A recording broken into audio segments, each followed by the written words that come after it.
अंजू जिंदल जी। राधे राधे महाराज। महाराज जी आपके चरणों में कोटि कोटि प्रणाम। महाराज जी मेरे प्रश्नों के सारे उत्तर तो आप अपने आप ही दे देते हैं, मुझे तो सिर्फ इतना पूछना है कि आपको मेरे और मेरे जैसे जितने भी लोगों का प्रश्न होता है उनका उत्तर और प्रश्न दोनों कैसे पता लग जाता है, क्योंकि सब यही कहते हैं कि हम प्रश्न सोचा और अगले दिन महाराज जी ने हमारे प्रश्न का उत्तर नहीं, इसमें मुख्य बात भगवान की है, जो हमारे भी हृदय में बैठे और आपके भी हृदय में बैठे हुए।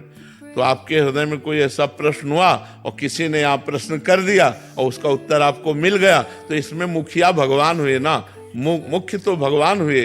जो प्रश्नकर्ता से वही प्रश्न कराया जो सैकड़ों लोगों के हृदय में चल रहा था, और उत्तरकर्ता के हृदय में बैठ के उत्तर दे दिया। तो प्रश्नकर्ता और उत्तरकर्ता और श्रोता तीनों में मुख्य भगवान हुए कि नहीं हुए? तो भगवान का ही ये सारा खेल है। पर महाराज जी अगले दिन ही कैसे होता है कि प्रश्न का उत्तर अपने आप ही आ जाता है? हाँ, तो भगवान का ही खेल है, इसमें हमारा क्या खेल? हम तो कच्चा न पड़े, हमें तो कुछ ज्ञान नहीं है, भगवान ही सब बुलवाते हैं। अनन्या सिंह जी। राधे राधे महाराज। राधे राधे महाराज जी। महाराज जी ईमानदारी पे भी चलने पे कभी कभी कष्ट भोगने पड़ते हैं, और क्या ये प्रारब्ध हम अपने अच्छे और सच्चे कर्म से सही नहीं कर पा रहे? नहीं नहीं, इसमें वर्तमान के सत्य मार्ग में चलने की कमी का कोई प्रमाण नहीं होता। इसमें होता हम सत्य चल रहे हैं, लेकिन इस समय हमारा बुरा प्रारब्ध चल रहा है। तो देखा जाता है कभी कभी धर्मात्मा पुरुष दुख भोगते हुए और पापात्मा पुरुष सुख भोगते हुए।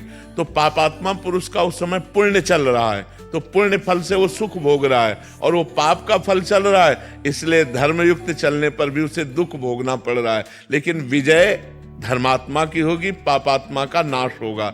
जैसे कुछ समय तक 12 वर्ष का वनवास, 1 वर्ष का अज्ञातवास पांडवों को भोगना पड़ा, और सम्राट पद पर दुर्योधन बैठे खूब फूला, लेकिन अंत में हस्तिनापुर नरेश महाराज युधिष्ठिर हुए और कौरवों का सम्यक विनाश हुआ। तो पापात्मा पुरुष कभी कभी सुखी देखा जाता है वो अपने पुण्य बल से, और जब उसका पुण्य क्षीण हो जाएगा और वर्तमान का पाप और पुराना पाप जुड़ेगा तब वो ब्लास्ट हो जाएगा, तब वो नष्ट हो जाएगा। तो हमें चाहिए धर्म से ही चलना चाहिए, भले दुख मिले तो हमारे पूर्व पाप का परिणाम है, उसे हम भोग लेते हैं, आगे हमारा मंगल होगा। ये पक्का निश्चित बात है, इसमें कोई भी संशय नहीं है।